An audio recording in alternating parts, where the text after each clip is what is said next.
জয় ঠাকুর। তিনি গুরু, যিনি অন্ধকার থেকে আলোয় আসার পথ দেখান। শ্রী রামকৃষ্ণ প্রেমবিহারের পূজ্যপাদ আচার্য শ্রীমৎ স্বামী সম্বুদ্ধানন্দের প্রবচন। পরমায়ু। শৈলজা রঞ্জন তপাদার বিলক্ষণ বিষয়ী, আবার পণ্ডিত। সরকারি বড় পদে কাজ করতেন, তারপর এখন ব্যবসা পরিচালনা করেন। বিস্তর ধন সম্পত্তির মালিক। ভগবান সবই দিয়েছেন, বাড়ি, গাড়ি, আরদালি, চাপরাশি, কোনটা কম। গমগমে বাড়ির এক আকর্ষণীয় মালিক। ধূপদুরস্ত, মেপে কথা বলা, বেছে মেশা, সবই দেখার মতন। ঘরে উনি থাকলে ওর ওপর চোখ পড়বে না, এমনটা হয় না। আমি ওকে অনেক দিনই দেখছি।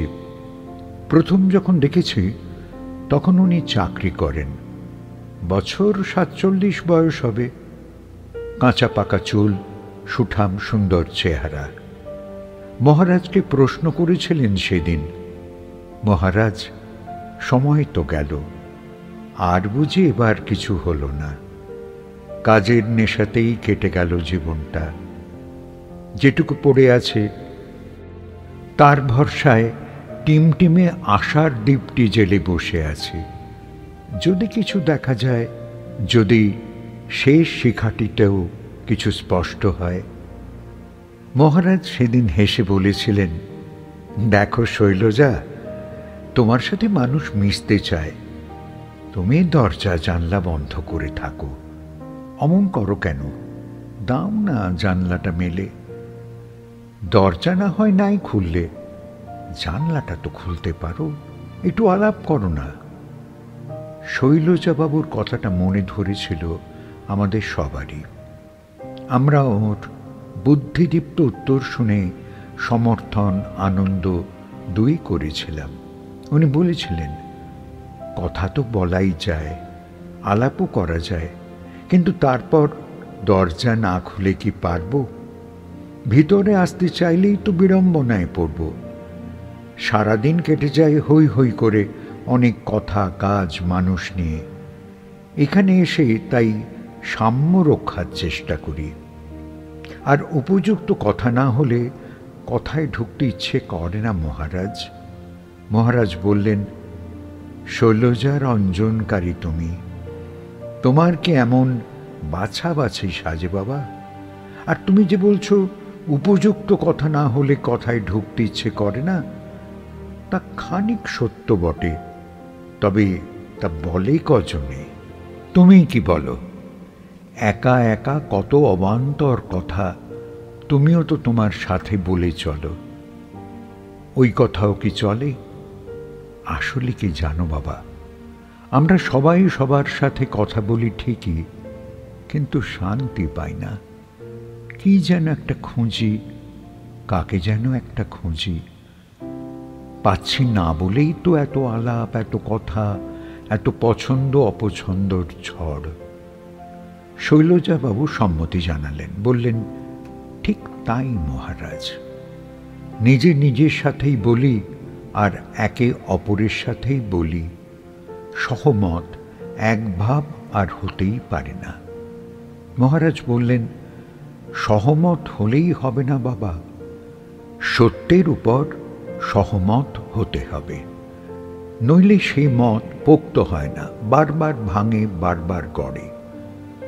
ওতে সময়, শক্তি, যুক্তি, মন সবই নষ্ট হয়। খোঁজাখুঁজি, দৌড়াদৌড়িও বেড়ে যায়।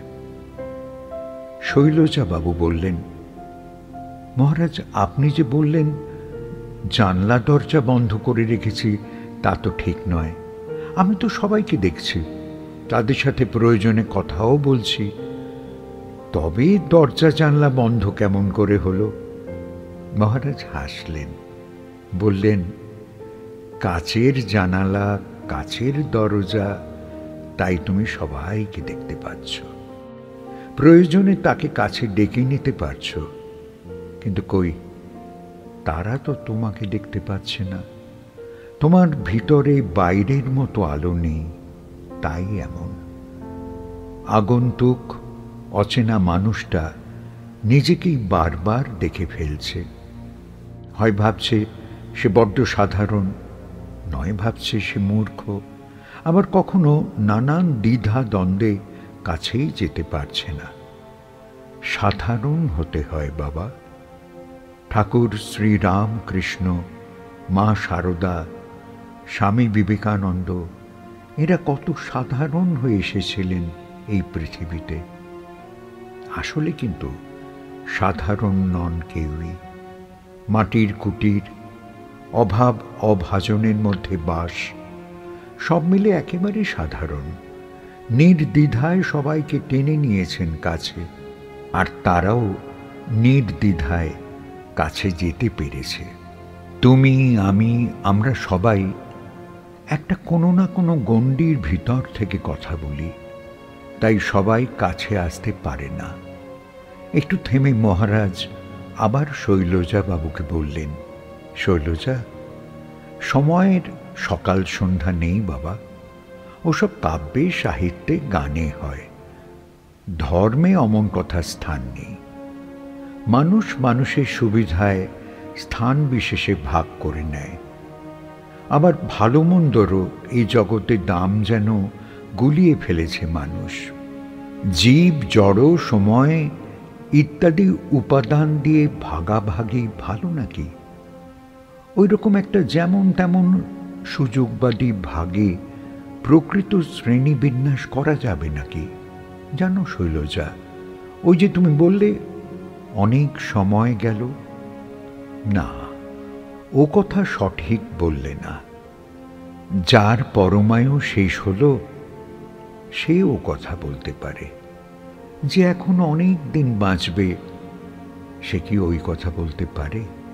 এই তো সেদিন আমার থেকে ঢের ছোট কি এক অজানা জ্বরে মরে গেল। ওর পরমায়ু শেষ হয়েছিল, আমি বয়সে ওর ডবল, তবু আমার হাতে অনেক সময় ছিল। তুমি কেমন করে জানলে তোমার অনেক সময় গেল? যার 100 টাকা আছে তার 10 টাকা হারালে অনেকটাই হারালো, আর যার লক্ষ টাকা আছে তার 10 টাকা হারালে কি তেমন কিছু হারালো? ভেবে দেখো, দুজনেরই 10 টাকা করেই হারিয়েছে, তবু কারো অনেক, কারো আবার কিছুই যেন নয়। ব্যাপারটা ঠিক এমনই, বুঝেছ তো? মনোরঞ্জন বাবু কাঁদো কাঁদো হয়ে বললেন, এই জন্যেই তো তাড়াহুড়ো করছি মহারাজ। পরমায়ু কত জানি না তো, তাই অল্পে হোক আর বেশিতেই হোক কোকিয়ে কেঁদে মরছি। মহারাজ বললেন, তা করো না, ওতে তো আপত্তি তুলছে না। তাড়াহুড়ো করো, খুব জোর দিয়ে লেগে পড়ো, কিন্তু তা বলে হলো না হলো না এই ভাবটা রেখো না তো। ওটা শুভ কর্মের অন্তরায়। ফুরিয়ে যাওয়া আবার কি? অশেষ সময়, অশেষ ভাণ্ডার, অশেষ কৃপা, অশেষ ভরসা। এখানে হতাশার জায়গাই নেই, কিন্তু তার কোনো জায়গাই রেখো না মনে। সন্দেহ টন্দেহগুলো অতলান্ত সাগরে ছুঁড়ে ছুঁড়ে ফেলে দাও। সাহসে মন ভরে নাও, মাভই বলে এগিয়ে যাও। কি হবে না হবে ভেবে মরুক দুর্বলেরা, তুমি এগো, পৌঁছো। তারপর দুর্বলদের টেনে টেনে তুলে নাও নিজের কোলে। আমরা নিজের মতো করে ভাবি, ওতেই সব কর্ম পণ্ড হয়ে যায়। শাস্ত্র ধরে চললে এতটুকু লোকসানের ভয় নেই, পলকে পতনেরও ভয় নেই। শাস্ত্র স্রোত যেই হারাবে, অমনি সব ক্ষয় ক্ষতি দুঃখ মেনে নিতে হবে। সাজগোজ করতে যেও না, যেমন আছো তেমনই থাকো। প্রয়োজনের জানাটা জানো, অনেক জানতে যেও না। যত যুক্তি বুদ্ধি বিদ্যা জগৎমুখী হচ্ছে, বিষয়মুখী হচ্ছে, ততই তুমি শাস্ত্র ভগবান এসব ভুলে দেহমুখী হয়ে পড়ছ, এটা মনে রেখো। হঠাৎ যদি মাধ্যাকর্ষণ শক্তিটি উবে যায়, তাহলে এত গর্ব, এত সৃষ্টি কোথায় যাবে? বাবা, যিনি তোমার অস্তিত্বের জন্য এত চিন্তা ভাবনা করছেন, যিনি তোমার সুখ স্বাচ্ছন্দ্য আনন্দের কারণ, তাকে ভাবো না। সে তোমার আড়াল, তবুও সাহায্যকারী, প্রকট এক অত্যাবশ্যক শক্তি। ওকে জানার, ওকে ভাবার সুযোগ নাও। আয়ু শেষ হয়ে গেল না গেল না, কিংবা কবে যেন শেষ হয়, এসব তোমার আমার ভাবার বিষয় নয়। পরমায়ুর গণনা কোথায় শুরু, কোথায় শেষ, এ সাধারণ মানুষ বোঝে নাকি? গর্ভাবস্থা, জন্ম জন্মান্তর, দেহের বায়ু, সকলের আগমন নির্গমন, এসব কি একটা সহজ গণনার বিষয়?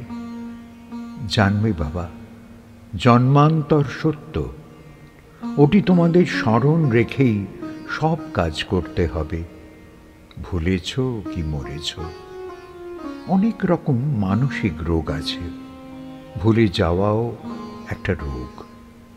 অনেকেই তো আগের বয়সের অনেক কিছু ভুলে যাচ্ছি আমরা, তবে কি মরে যাচ্ছি? পাগল তো প্রায় সবই ভুলে যায়, তা বলে ও কি মরে গেল?